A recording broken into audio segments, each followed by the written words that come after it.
The room went silent the moment those words were dropped on the table, like a plate shattered on marble.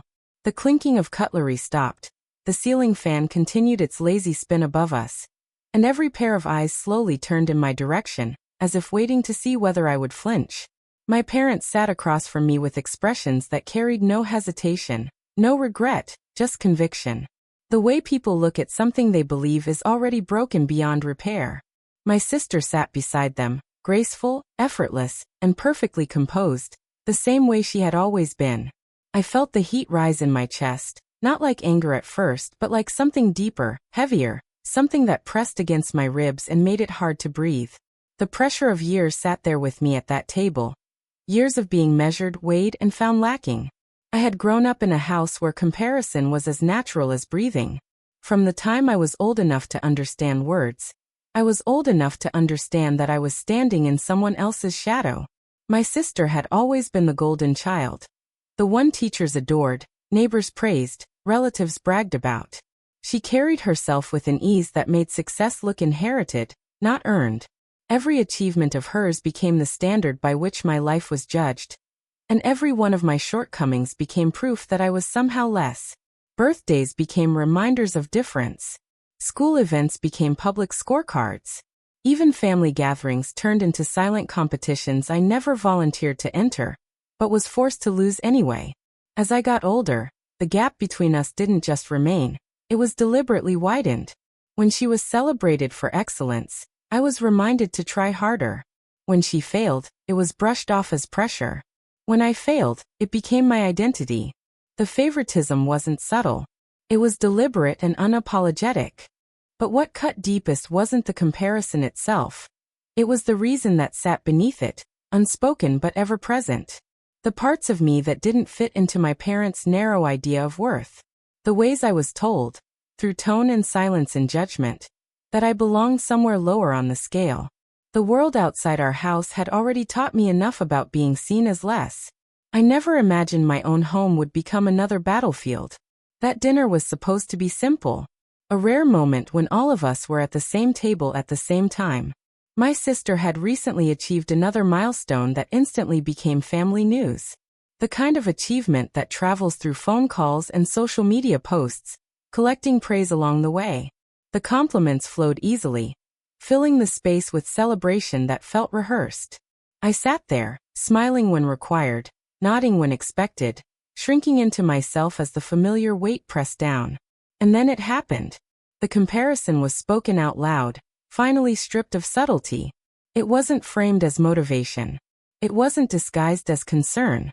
It was delivered as an undeniable truth. A verdict. Something inside me shifted in that moment. Not in a dramatic explosion. Not with raised voices or shaking hands. It was quieter than that. It was the sound of something finally clicking into place. A long, exhausting realization that I had been waiting my whole life for people who had no intention of ever seeing me. I felt the edges of the table beneath my fingertips. I felt the weight of my own body in that chair. I felt how tired I was. Not the kind of tired that sleep fixes. The kind that comes from carrying hope for too long in a place where it keeps getting crushed. What none of them knew, what they never cared to ask, was how much it had taken for me to get to where I was. The nights spent working when everyone else slept. The doors closed politely in my face. The subtle discrimination that never made headlines, but shaped every step I took. The way opportunities slipped through my fingers not because I wasn't capable, but because of how I was seen before I ever spoke. I had learned to survive quietly, to build in silence, to bleed where no one could see. While my sister climbed openly with applause below her, I learned how to climb with no safety net and no cheering crowd. That dinner wasn't the moment I broke. It was the moment I stopped bending. In the weeks that followed, I said nothing about that night. No confrontación. No emotion el outburst. No desperate attempt to prove my worth. I let them believe the words had landed the way all the others always had. I let them believe I had accepted my place beneath the table they had carefully built for me. But something had already begun moving. Quietly, patiently, purposefully. I shifted my focus inward and forward. Every ounce of frustration I had swallowed over the years became fuel. Every time I was overlooked became momentum. I stopped chasing their approval and started constructing something they could never control. The opportunity came disguised as risk. A decision most people in my position wouldn't have dared make without a safety net or family support. I took it anyway. I invested everything I had, time, energy, reputation, into a vision that had grown quietly inside me for years. The early days were brutal. Doubt followed me everywhere, whispering familiar lies in familiar voices. But for the first time, I wasn't trying to be anyone else.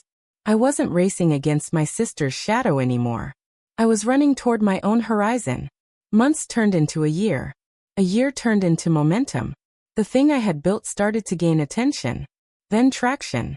Then recognition. People began saying my name in rooms I had never been invited into before. My work spoke for itself in ways no family defense ever could. I remained silent at home though. I didn't brag. I didn't announce. I didn't correct the assumptions they still made about my progress, or my supposed lack of success. I let them continue believing the version of me they had written long ago, until the invitation arrived. It was formal, prestigious, and impossible to ignore. An event tied to everything I had been building in silence. Industry leaders, community figures, media presence. My name printed clearly at the center of it. Not as a guest, not as background, but as the reason it existed. When my parents saw it lying on the table days later, confusion passed over their faces before recognition found its way in. My sister's expression changed too, the effortless confidence faltering for the first time I could remember. That night, the same chairs were filled, the same table, the same ceiling fan spinning overhead. But the air felt different, thicker, unstable. The questions started cautiously, then urgently, then desperately. They wanted to know when this had happened, how far it had gone, what it meant. They wanted access to a version of my life they had never stopped to imagine. I didn't rush to answer. I didn't rush to explain. I simply let the silence work the way their words once had. At the event, everything shifted. The room was full of people who knew my work before they ever knew my face. The achievements I once hid had become undeniable. Applause filled a space that once knew only dismissal. I saw my parents standing at the edge of it all. Their expressions no longer firm with judgment, but fragile with disbelief. I saw my sister standing beside them, not as the natural center of attention this time, but as someone watching it belong to someone else. And for the first time in my life, I didn't feel smaller in their presence. They felt smaller in mine. Recognition has a strange way of rearranging power.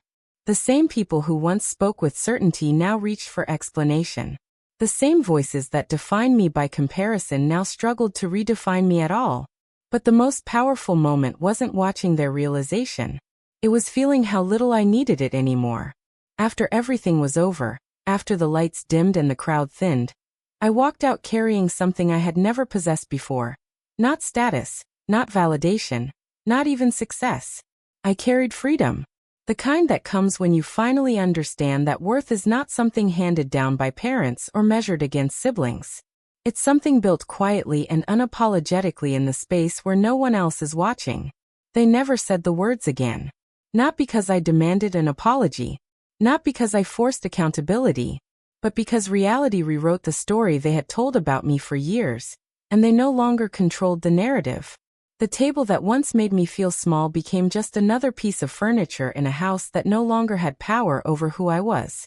And even now, when I think back to that night, the silence, the comparison, the familiar sting, I don't feel anger anymore. I feel clarity. Because the greatest revenge was never proving them wrong out loud. It was building a life so undeniable that their old beliefs collapsed under their own weight. Sometimes the deepest injustice isn't shouted in public.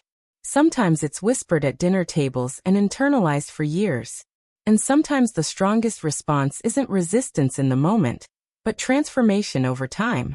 Because when you finally rise beyond the version of yourself someone else created, the silence that follows is louder than any argument ever could be.